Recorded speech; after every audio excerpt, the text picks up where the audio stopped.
Hey guys, welcome to Abbie's Auras, or welcome back if you've been here before. Please make sure you're hitting that subscribe button and the bell icon so you don't miss out on any of my future videos.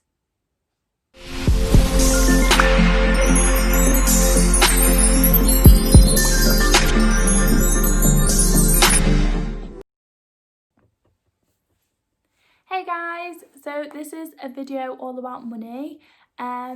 I basically just think this is things important for everyone should know. I've basically been researching loads of different things about money for a year now. I really wanted to understand it more.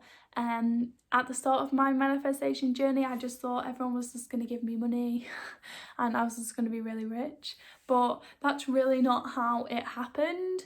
I've grown so much since then, and I'm really interested in money now in a different way. Like before, I just wanted loads of it and I wanted the security, but now I'm really interested in how it works and investments and stock and just everything like that. And I think that it's so important for every single person to learn about stuff like this, because if you have multiple sources of income, that's just number one, like everyone should, because especially during this year, people have realised that just a job is not secure. Things can happen, and honestly, just kind of having your eggs all in one basket, most of the time it's people that are relying on other people to pay them.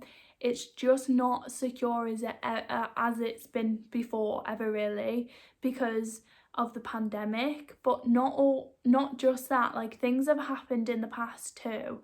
So honestly, I think it's important for people to learn about this subject so that if anything ever like comes up, then like an opportunity, then you know all about it before you kind of like go into it blind, because then you might lose money, but also it just helps you understand it a little bit more. So I kind of was so like naive about money. I didn't understand it. I think it's ridiculous that we don't learn it in school.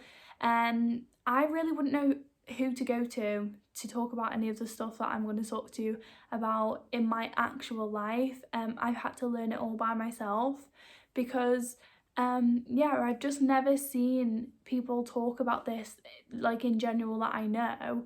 And I've seen people online talk about it, but then at the start, you don't really know who's who and like who to trust in a way. Like, I'm not saying that people are not trustworthy online, but when it's talking about money, you don't want to get the wrong information and then use it and then kind of be screwed.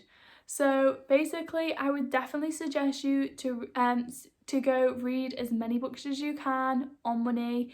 Even if you think that you know a lot about it, definitely still always invest your own time into reading books, expanding your knowledge on this subject, because money is never going to go away. We're always going to have to deal with this energy in our life, so it's better that we know a lot about it rather than kind of let it rule us, because everything that we get in life we have to exchange energy for energy, so money for whatever experience that we're getting. And so why should we let this energy control us? Let's control that. And if we know enough about it, then we can win at the money game. And basically we can be confident in knowing our futures are secure and that we're never going to have to worry about living paycheck to paycheck. So basically, I have loads of notes written down. I'm going to start off by the first one because it makes me laugh, because someone should have told me this. Well, someone probably did tell me this, but I just didn't listen. So, never get a credit store card. Someone's definitely told me that probably in the past, but I didn't listen. I was just in that space and time where I was like, no, I want nice things. I remember when I got it, I had like 3 jobs.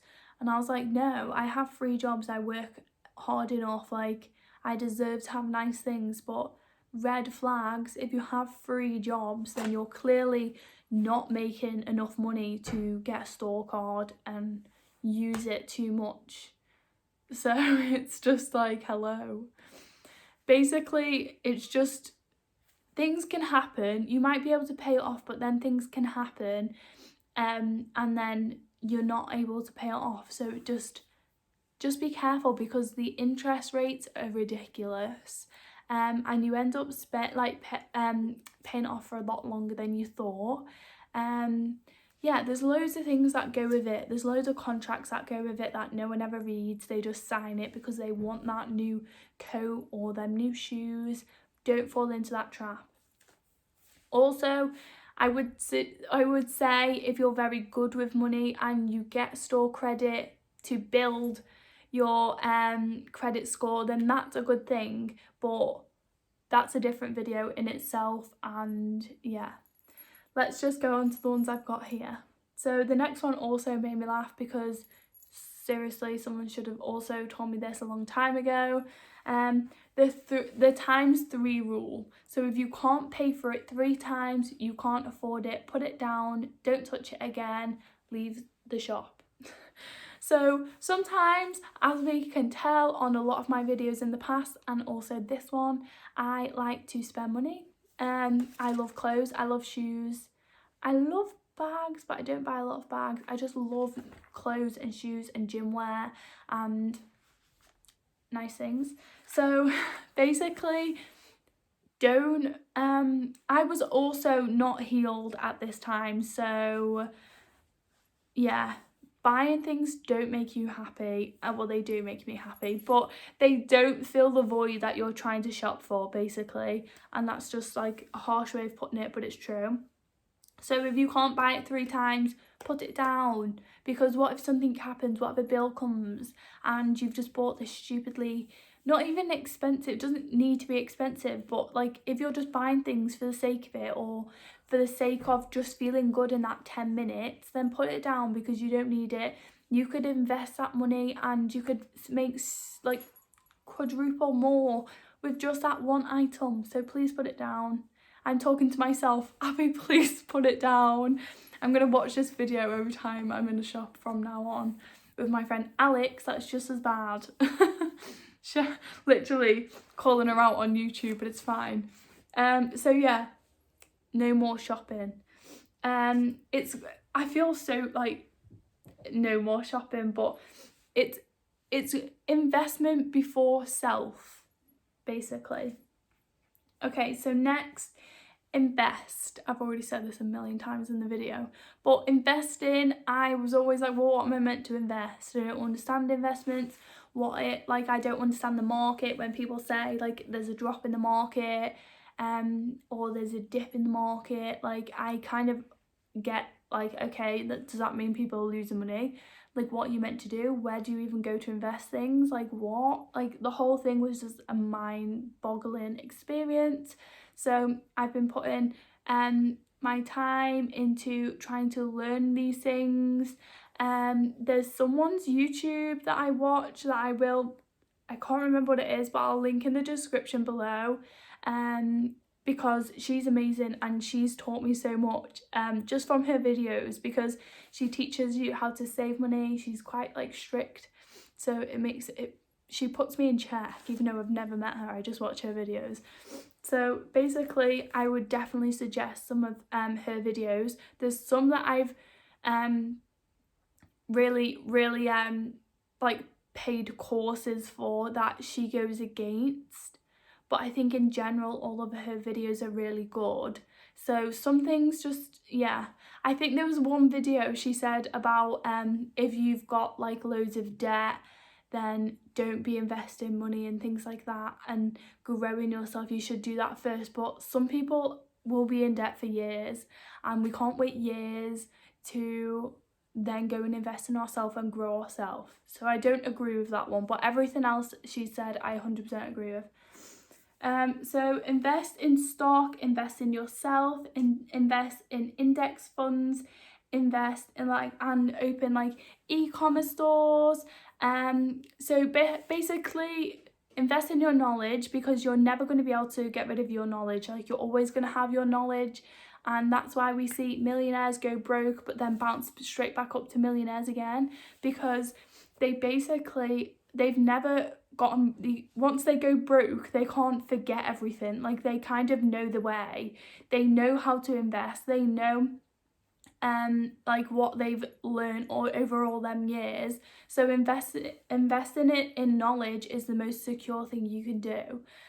So I really highly suggest that. Go read some. I think I've already said it in this video, but please go read as many books as you can on investment and money savings, like all your money mindset, things like that, because it's so important. Basically I will link some books in the description box below as well. So a millionaire has 7 streams of income. You can't just expect one job or one business to get you to a millionaire without thinking about how long that's going to take, for one.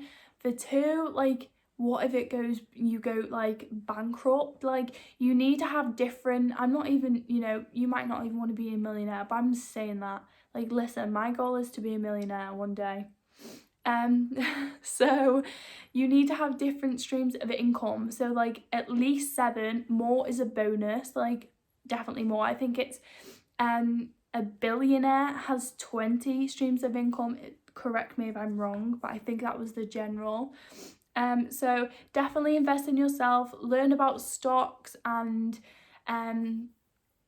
cryptocurrency and all that stuff. I'm dipping my toe in that a little bit at the minute, but not fully yet, but I will be. I'm just trying to learn everything and have the right people around me to learn with as well. Very important, because you have to trust who you're learning from, and it helps you get there a lot quicker. So that's another thing that I would say. Mentor is key. Always, if you want something, then you should go find a mentor that has what you already want, and then you can learn from them and get there a lot quicker. So do you really think that these millionaires just like kind of stumbled across this magic idea and then just instantly overnight became a millionaire? It didn't happen like that. Everyone is looking up to each other, and like Tony Robbins talks about it. He's had so many different mentors in his like life, and he really values it, and I do too. I think it's just so important. If you want something, don't struggle until like you're nearly ready to retire and then be like, oh, now I understand, because then you haven't got all of your life to build up your income and your stream of money. You're just kind of like sifting through the dark, like, where is the best way to go? So definitely invest in a mentor, because if it's something that you want out of life and they've got it, they can help you get there. So I definitely highly suggest doing that.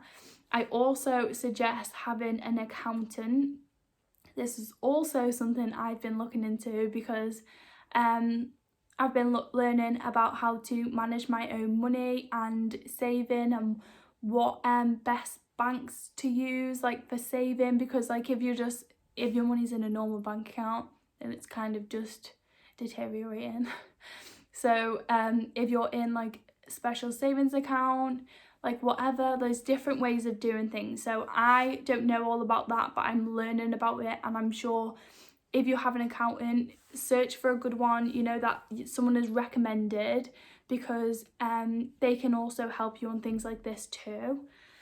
And then the last one is about separating your money. So many different people have told me about this, and I've never done it, and I kind of thought, well, that's a bit silly to separate your money, because you don't really have any to separate. That's what I always thought. And now I get it, and I'm like, oh, so like it makes so much more sense now. So it might seem a little bit out there to you guys if you are like what I was like, because I was just like, that's ridiculous. But now I get it, and it makes sense to me in my head now, because maybe I just wasn't aligned with it then, and I am now. So basically separating your money into different bank accounts if you can. If you can't, then I would suggest opening different bank accounts. But then also, for some of them, you can have saving pots in your house until you can do that. But definitely have a general account which bills come out of, and have the bills set up on a direct debit so they're always coming out on time. And then have a separate one for your savings. So savings for things like in your life that you're aspiring to do. So like saving for a house, saving for a car, saving for college, saving for a holiday, whatever it is, that's your savings account that you don't touch. It's just for saving for different things in your life. But they're kind of big goals as well. Don't just like save for like the next bill. Like, don't do that. That goes into the general. Another separate bank account is my favourite because I love investing right now, but investment. So I always thought, well, I don't have anything to invest and I don't understand it, but I would still suggest putting money into that each month, because if an investment opportunity comes up, then you've got it there waiting to go, and you're like, yes, put my money in, watch it rise, do amazing things, music to my ears. So definitely put into a separate bank account for investment. And then you can also, if like a book comes up that you like, you can invest in yourself and get the book. If a course comes up, there's multiple ways to do that. Then put a different one in for charity, because it's amazing the more we give to people and feel generous and feel gratitude and like kind of like humble, then yeah, then it's nice things in the universe. We're putting it out there, giving, and it helps us get back, but we don't care about that because we're in a good position. There's people in different positions than us, and it's nice to give back. So you can have like a pot for that in your house. You can like have a different bank account for it for charities that are not in your area, but if it's in your area, you could have a pot in your house and maybe use that money to go to a local food bank. Ask the food banks, and just to put it out there, if you're donating to a food bank, ask them, like you can ring them and ask them what they need, because I feel like people generally get the same thing, and then they always end up with loads of one thing but then not enough of the other. So I would definitely suggest ringing them to ask what you can give, and also do they take cash, and also then like what are they low on. So that's definitely a good tip. And yeah, sometimes costs come along with the food bank. It's not just the food that they need and the supplies, it's the money. So apart from that is your pension. So we don't want to forget about pension, and then when we get older be like, oh no, I went on so many holidays, I bought so many dresses and shoes and heels and had all this amazing time, but now I'm screwed. So definitely invest in your pension. That also doesn't get taxed, so I'm trying to learn about tax, don't really quite understand that one yet, but yeah, think about ways that you can't get taxed on things. So invest in you and put it in your pension. And then also the last account is for spends. So this is the money that you can spend whenever you want, wherever you want, on whatever you want, and it's all for you. You can enjoy it, and you know that your limit for one, so you can just splash it all in one go if you want, or you can wait until you see something you really love. So you know your limit, and you also can feel guilty free when you spend it. So you're not like, oh, should I be doing this? You know that it's safe to do because you've got all your other bank accounts. So I've got hiccups. I've got the hiccups. I drank my tea in the little break that I had too quickly. So basically, I know this seems a little bit extra with all of these different bank accounts, but I've got the hiccups. But I understand that because I felt the same. But when you see it from a different point of view, when you've got more money coming in, you don't want to just have it all in the bank, sitting there, not growing. And also then you can just spend it on crap like I do. But I'm not doing anymore because I'm just affirming I have an investor's mindset. Thank you, Jesus. So yeah, basically learn as much as you can about money, get that money mindset correct, and you're gonna thrive through life. You're gonna do amazing. And that's it from me now because I've been chatting forever as always. But I hope you guys have the best night or the best day. I hope I've helped you a little bit out with the money situation. Focus on the positive things of money, not on the negative, because you don't want that to, you know, kind of attract more of. I'm all about law of attraction, so focus on the positive things, and having a positive money mindset is always the best. I always thought if I was stingy on things and thought, no, like I'm going to save that, I thought that that was going to manifest into I don't have enough. But really, it doesn't. It doesn't mean that you don't have enough money. You're just changing to, no, I have an investor's mindset, and this money will be so much better off in investing in something and watching my money grow, so I can have a richer, healthier lifestyle. And I can go to different countries and help different charities and feel really like happy when I'm doing that. So that's my goals, and I'm just happy that I can share it with you guys because this is what I'm learning, and if I'm learning it, maybe there's someone else on the channel that needs to too.